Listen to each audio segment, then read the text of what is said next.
Que esse texto ele traga paz ao nosso coração em um tempo de tanta dificuldade relacional, uma nação que sai fraturada de um processo eletivo. Nós vamos analisar um pouco a história de um homem, de um personagem bíblico, e eu gostaria muito que você tentasse se colocar na vida do profeta Daniel, porque esse texto vai falar sobre ele mesmo, e tentasse encontrar pontes na sua própria vida, na experiência que esse homem teve. Dario, capítulo 6, primeiro verso. Dario achou por bem nomear 120 sátrapas para governar em todo o reino e colocou 3 supervisores sobre eles, um dos quais era Daniel. Os sátrapas tinham que prestar contas a eles para que o rei não sofresse nenhuma perda. Ora, Daniel se destacou tanto entre os supervisores e sátrapas por suas grandes qualidades que o rei planejava colocá-lo à frente do governo de todo o império. Diante disso, os supervisores e os sátrapas procuraram motivos para acusar Daniel em sua administração governamental, mas não conseguiram. Não puderam achar nele falta alguma, porque ele era fiel, não era desonesto e nem era negligente. Finalmente, esses homens disseram: jamais encontraremos algum motivo para acusar esse Daniel, a menos que seja algo relacionado com a lei do Deus dele. E assim os supervisores e os sátrapas, de comum acordo, foram falar com o rei. Ó rei Dario, vive para sempre. Todos os supervisores reais, os prefeitos, os sátrapas, os conselheiros e os governadores concordaram em que o rei deve emitir um decreto ordenando que todo aquele que orar a qualquer deus ou a qualquer homem nos próximos 30 dias, exceto a ti, ó rei, seja tirado na cova dos leões. Agora, ó rei, emite o decreto, assinam para que não seja alterado, conforme a lei dos medos e dos persas, que não pode ser revogada. E o rei Dario assinou o decreto. Quando Daniel soube que o decreto tinha sido publicado, foi para casa, para o seu quarto, no andar de cima, onde as janelas davam para Jerusalém, e ali fez o que costumava fazer. 3 vezes por dia, ele se ajoelhava e orava, agradecendo ao seu Deus. Então aqueles homens foram investigar e encontraram Daniel orando, pedindo ajuda a Deus. E foram logo falar com o rei acerca do decreto real. Tu não publicaste um decreto ordenando que nesses 30 dias todo aquele que fizer algum pedido a qualquer deus ou qualquer homem, exceto a ti, ó rei, será lançado na cova dos leões? O rei respondeu: o decreto está em vigor, conforme a lei dos medos e dos persas, que não pode ser revogada. Então disseram ao rei, Daniel, um dos exilados de Judá, não te dá ouvidos, ó rei, nem ao decreto que assinaste. Ele continua orando 3 vezes por dia. Quando o rei ouviu isso, ficou muito contrariado e decidiu salvar Daniel. Até o pôr do sol fez o possível para livrá-lo. Mas os homens lhe disseram, lembra-te, ó rei, de que segundo as leis dos medos e dos persas, nenhum decreto ou édito do rei pode ser modificado. Então o rei deu ordens e eles trouxeram Daniel e o jogaram na cova dos leões. O rei, porém, disse a Daniel que o seu Deus, a quem você serve, continuamente o livre. Taparam a cova com uma pedra e o rei a selou com o seu anel selo e com os anéis dos seus nobres para que a decisão sobre Daniel não se modificasse. Tendo voltado ao palácio, o rei passou a noite sem comer e não aceitou nenhum divertimento em sua presença. Além disso, não conseguiu dormir. Logo ao alvorecer, o rei se levantou e correu para a cova dos leões. Quando ia se aproximando da cova, chamou Daniel com voz que revelava a aflição. Daniel, servo do Deus vivo, será que o seu Deus, a quem você serve continuamente, pode livrá-lo dos leões? Daniel respondeu ao rei, vive para sempre. O meu Deus enviou o seu anjo, que fechou a boca dos leões. Eles não me fizeram mal algum, pois fui considerado inocente à vista de Deus. Repita, fui considerado inocente à vista de Deus. Mais alguma vez, fui considerado inocente à vista de Deus.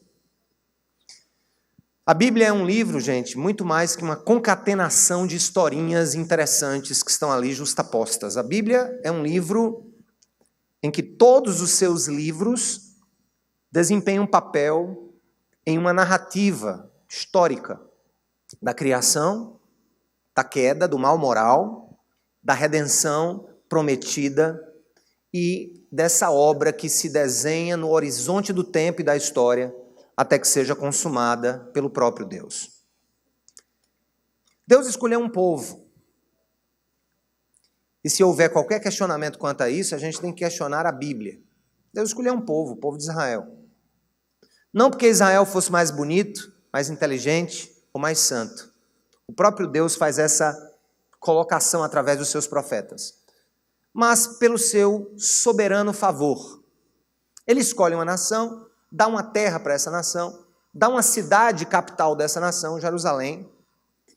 Mas esse povo que Deus escolheu não está isento, nem eu nem você estamos isentos das disciplinas amorosas da vida e das disciplinas duras da vida quando nós escolhemos o caminho da desobediência, quando nós escolhemos o caminho do desrespeito à lei, quando nós escolhemos o caminho da desconsideração das autoridades constituídas. Quando nós, por exemplo, quebramos leis que têm a ver com direitos alheios, quando nós cometemos crimes, tudo mais. Tudo isso aos seus preços, aos seus pagamentos.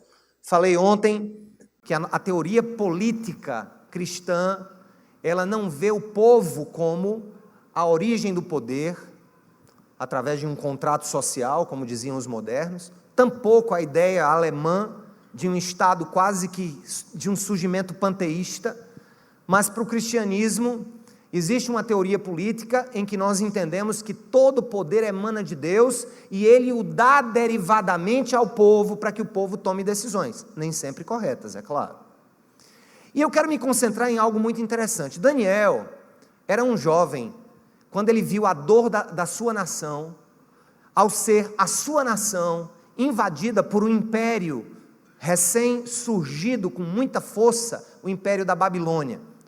Nós estudamos isso nos livros de história antiga. E o que é que acontece nesse período? A Babilônia, através do terrível rei Nabucodonosor, ele invade Jerusalém, ele destrói os muros de Jerusalém, ele destrói o templo judaico, e ele leva cativos os que ele considerou os melhores de Israel, para que servissem no seu reino na Babilônia. Dentre esses jovens que foram levados exilados de Jerusalém para a Babilônia, atual Iraque, atual Bagdá,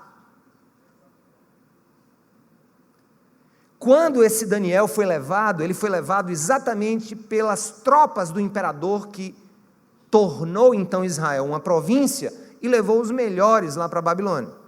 Aí você pode estar pensando assim, mas peraí, o texto está falando de Daniel na época do Império Medo-Persa, ou o Império dos Persas.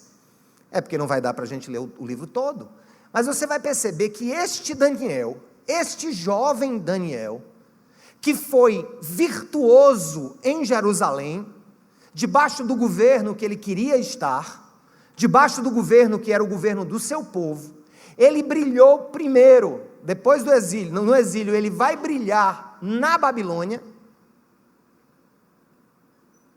ele vai brilhar debaixo da autoridade de Nabucodonosor, ele vai brilhar debaixo da autoridade de um outro rei babilônico, e acontece agora uma reversão na história.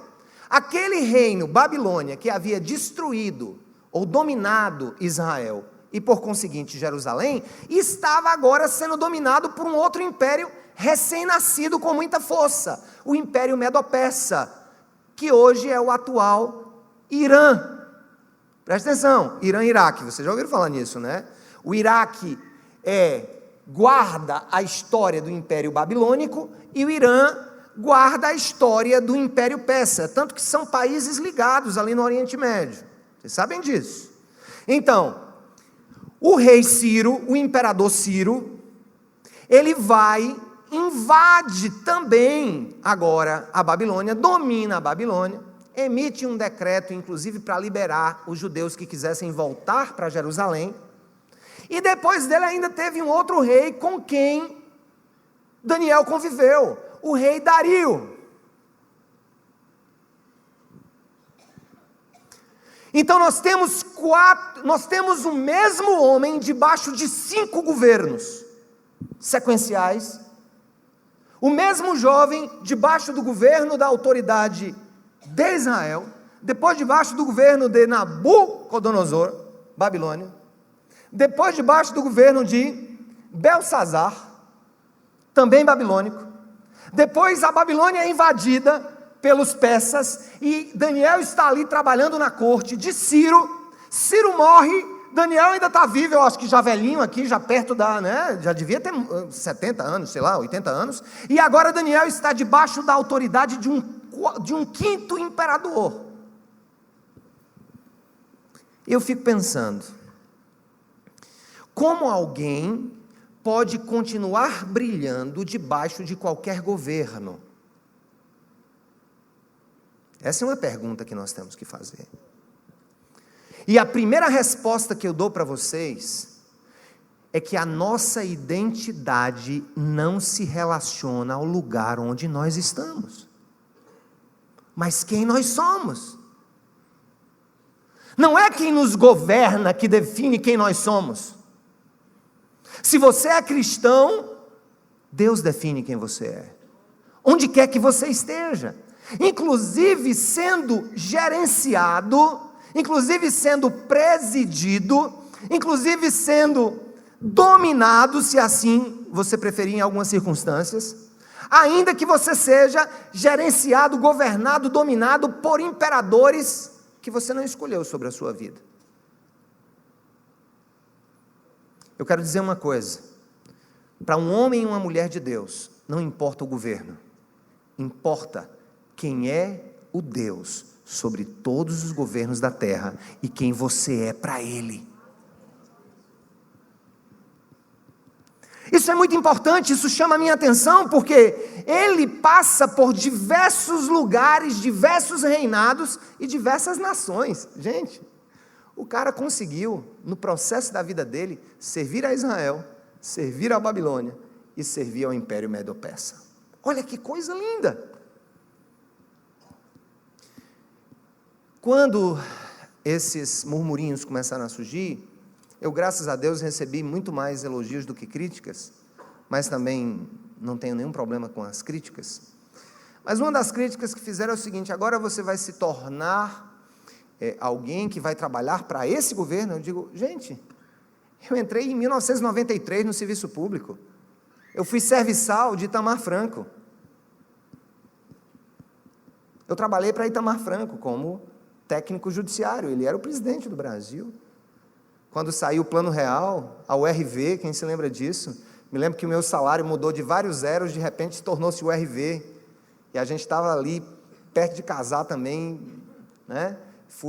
Depois dele, eu fui servidor do governo Fernando Henrique Cardoso, por 2 vezes. Por 2 vezes, por 8 anos, aí já como auditor do trabalho. Quando eu entro em 2005, na auditoria do trabalho, nós já temos ali um novo governo. Servi esse novo governo. Esse outro governo passou. Votei em Lula 2 vezes.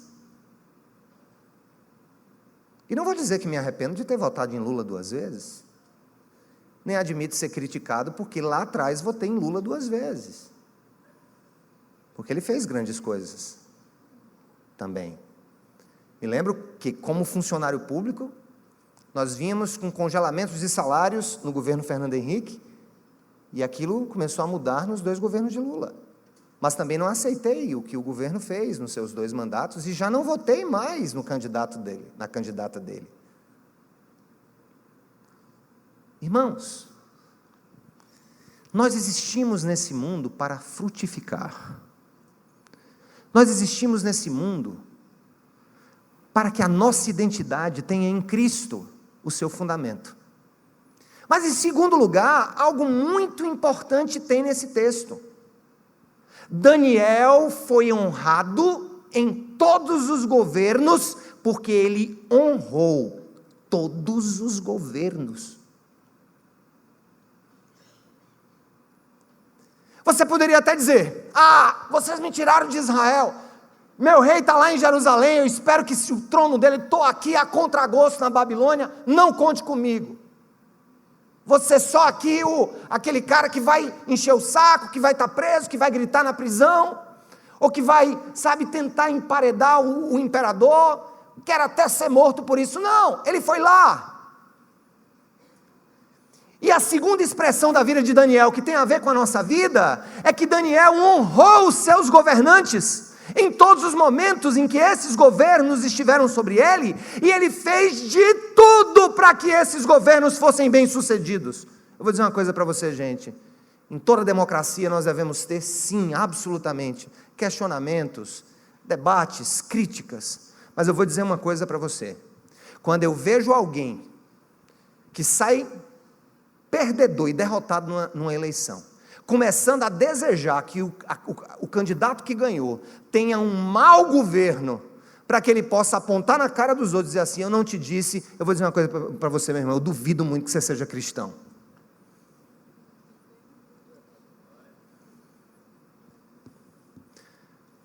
Um mau governo, de quem quer que seja, tem uma consequência inevitável: o sofrimento ou a alegria de um povo.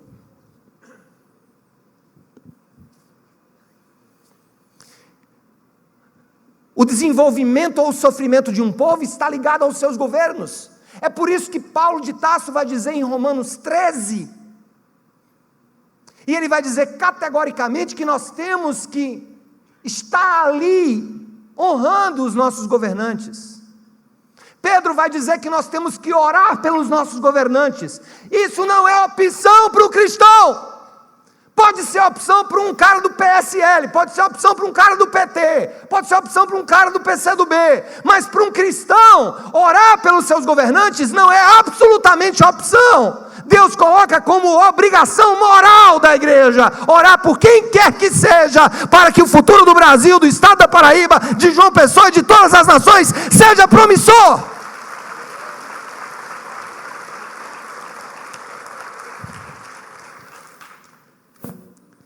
E aí a gente vai vendo infantilidade de todas as ordens. Não votei em Dilma em nenhuma das vezes, mas desejei, depois de eleita, que o Brasil passasse bem. Votei em Lula 2 vezes, desejei que o país passasse bem. Daniel passou por 3 reinos e fez tudo para que houvesse prosperidade naqueles 3 reinos. 4 reis diferentes, em 3 reinos diferentes. E você, quem é nessa história? Hoje nós tivemos um momento muito especial na capela. Um momento muito especial na capela, um momento de pacificação. Nós fizemos uma oração por todos os que foram eleitos no último pleito. Peguei um cidadão da direita para orar pelo governador João. E peguei um irmão da esquerda para orar pelo presidente Jair Bolsonaro. Saíram os 4 abraçados e chorando, entendendo: céus e terra passarão, partidos virão e desaparecerão, mas o soberano permanece para sempre. Nós devemos servi-lo e amá-lo de todo o nosso coração. Lições a partir de Daniel. Primeiro, ele brilhou, repita, ele brilhou em todos os lugares onde esteve, porque a sua identidade não estava no lugar que ele estava, mas em quem ele era para o seu Deus.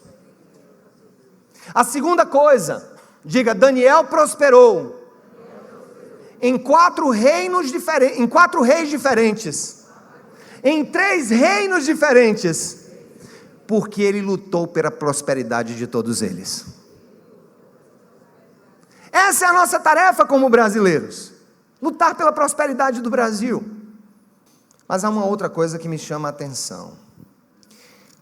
Vocês viram o que aconteceu aqui, não viram?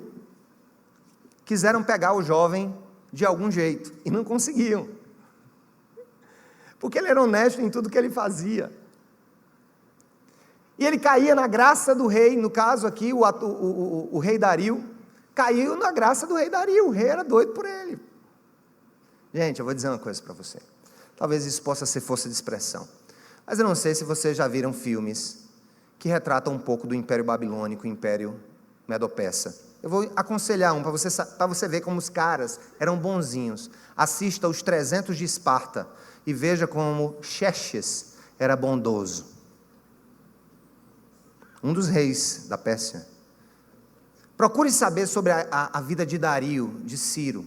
Procure saber sobre a vida de Nabucodonosor. Não se tratava de nenhum colecionador de coelhinhos.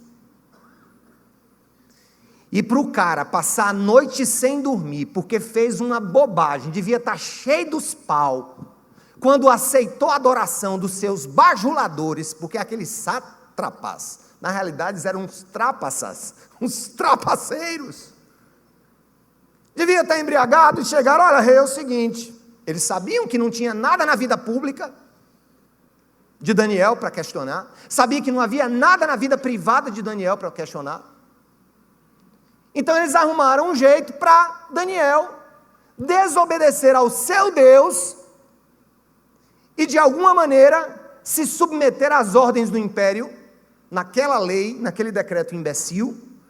Mas na realidade, gente, eu vou mais longe na interpretação, tem gente que acha que toda aquela tramóia para que um decreto do rei saísse, é para que ele pudesse obedecer ao rei e negar a sua fé. Não. É porque eles tinham certeza que Daniel não iria negar o seu Deus e por isso seria jogado ali na cova dos leões. Eles tinham certeza que Daniel não iria se vender. Eles tinham certeza que Daniel não iria negociar os seus valores mais profundos. E aí aconteceu, o rei devia estar embriagado, aceitou, 30 dias me adorando, por que não, né? Imagina, nenhum dos deuses, nenhum dos homens, só eu, o rei Dario, serei adorado por todo esse reino. Assinou o negócio, está lá, Daniel fazendo o quê? A Bíblia vai dizer, a Bíblia diz o quê? A mesma coisa que ele fazia todos os dias. 3 vezes por dia, ajoelhado, e outra coisa, de frente à janela que dava para Jerusalém, ele não estava fazendo escondido não, ele estava ali. E por que o acusaram de que ele estava orando ao Deus dele? Porque viram ele orando na janela.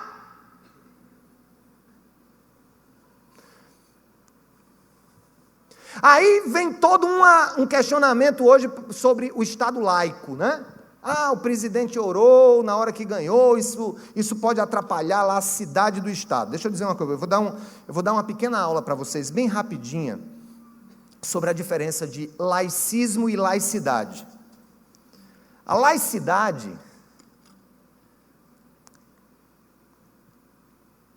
é o fato de que o Estado não pode adotar nenhuma religião como sendo oficial para aquele povo. O Estado tem que proteger e tem que dar a liberdade de culto a todas as pessoas, inclusive ao presidente da República, a mulher dele. E era para a gente ficar do mesmo jeito, consciente desse direito, se o presidente eleito fosse um ateu, como foi ultimamente aí um dos presidentes, o último primeiro-ministro da Espanha, que negou-se a fazer o juramento com a mão em cima da Bíblia, como costume. Ele teve o direito dele assegurado, como se chegasse ali alguém que fosse da religião afro e dissesse assim, eu quero agradecer aqui aos deuses da África, e bater um tambor e orar em cadeia nacional. Isso é o Estado laico. Agora o ateísmo, que não suporta a ideia de religião, que expulsa a religião das faculdades, o ateísmo, que tem muito mais a sua gênese na Revolução Francesa. Na França, que durante a Revolução Francesa, duas coisas importantes eram ditas: liberdade, igualdade, fraternidade, e uma outra era o seguinte: nem Deus, nem senhores sobre nós. Enquanto a laicidade do Brasil tem a ver com o direito que todos têm de exercer religião, inclusive na esfera pública, mas a equidistância do Estado com todas as religiões, promovendo a liberdade de culto, é uma coisa. Outra coisa é o laicismo. É quando se quer tirar Deus da equação, é quando se quer tirar Deus da esfera pública, é quando se quer apagar qualquer possibilidade de debate teológico na esfera pública. Daniel estava num reino que não era laico, aliás, que era um reino que era laico, que permitiu que cada um dos povos que eram dominados tivesse a sua própria religião, e o rei sabia que Daniel era judeu, mas em um decreto ele transforma a laicidade, aliás, ele tira da laicidade e passa a adotar uma religião oficial em que só o imperador poderia ser adorado. Onde é que eu estou querendo chegar, gente? Eu chego lá, às vezes eu demoro, mas eu chego. Eu quero chegar em dizer uma coisa, a última coisa que me admira em Daniel, é que ele exerceu como crente no Deus vivo, como alguém que dependia do Deus vivo, ele exerceu resistência.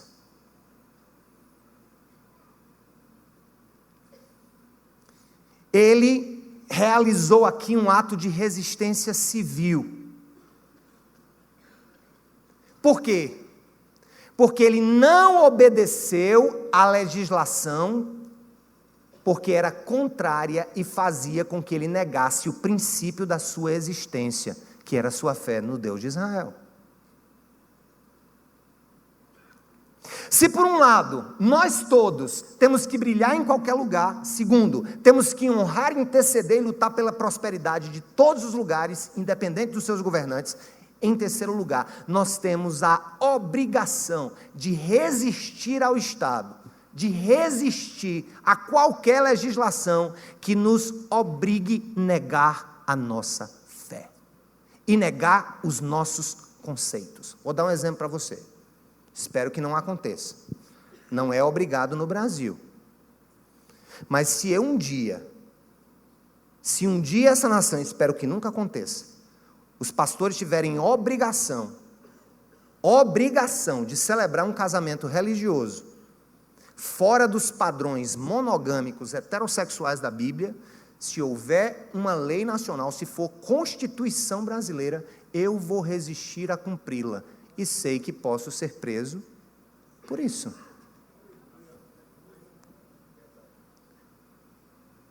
A questão que eu quero pôr é que nós, como cristãos, não podemos exercer uma resistência imbecil, porque o que eu estou ouvindo são discursos de resistência imbecil, muitas vezes, desarrazoados, resistir por resistir.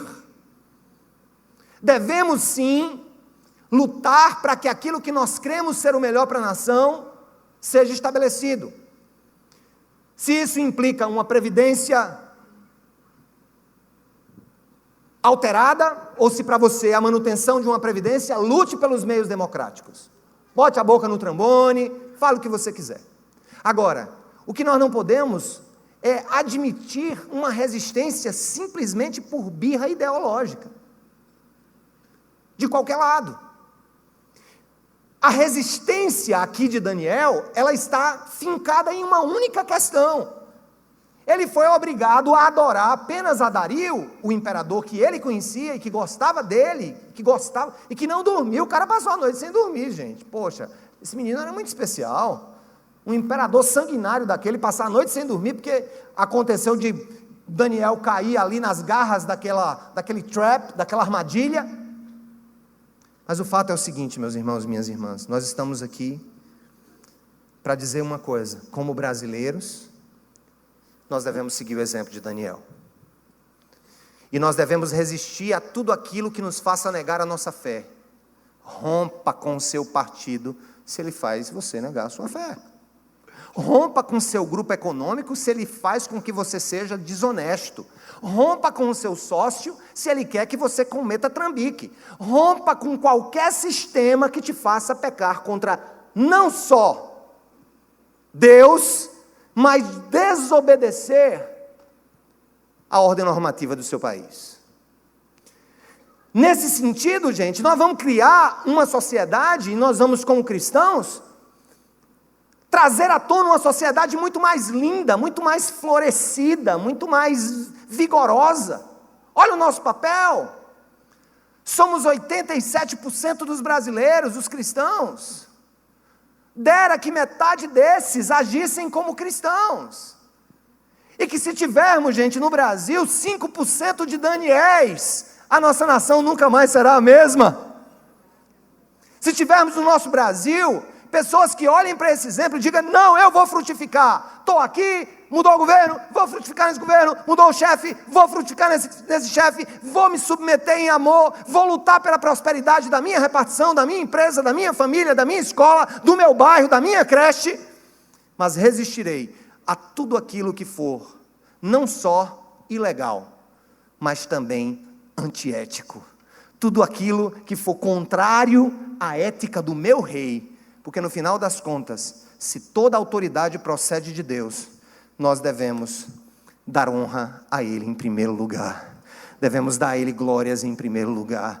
E por obediência a Ele, dar as devidas honras àqueles que eles colocarem para nos liderar. E se você é líder, saiba de uma coisa: se Deus te deu a oportunidade de liderar o que quer que seja, um fiteiro, uma bodega, uma peixaria, uma grande empresa, uma secretaria de Estado, um ministério na nação, uma vara, o que quer que seja, saiba de uma coisa: a autoridade que Deus nos dá, ela deve ser exercida com toda humildade de quem entende-se a cada dia como um mero portador de uma autoridade derivada, que não é dele propriamente. E antes de ser do sistema constitucional brasileiro, é uma autoridade que emana de Deus, o Senhor de toda a autoridade. Cuidado para que as vaidades, cuidado para que o orgulho, cuidado para que a prepotência, cuidado para que qualquer outro desses brilhos do mundo brilhem mais do que o seu desejo de obedecer a Deus irrestritamente, de ser um servo nas mãos dEle, de ser uma serva nas mãos dEle. E que o Senhor nos abençoe, que o Senhor cuide de nós, que o Senhor levante Daniéis e Danielas aqui com todo o amor às mulheres também. Homens e mulheres que se pareçam com esse modelo, com esse tipo de cidadão que todo rei desejaria ter debaixo da sua autoridade. Esse tipo de servidor que todo chefe gostaria de ter debaixo dele. Esse tipo de serviçal, de empregado, de empreendedor que qualquer pessoa gostaria de ter perto. Que as pessoas gostem de ter você por perto. E que você seja a luz de Cristo Jesus, onde quer que você esteja. A Ele honra, glória e louvor pelos séculos dos séculos. Amém, amém. Louvado seja o nome do Senhor.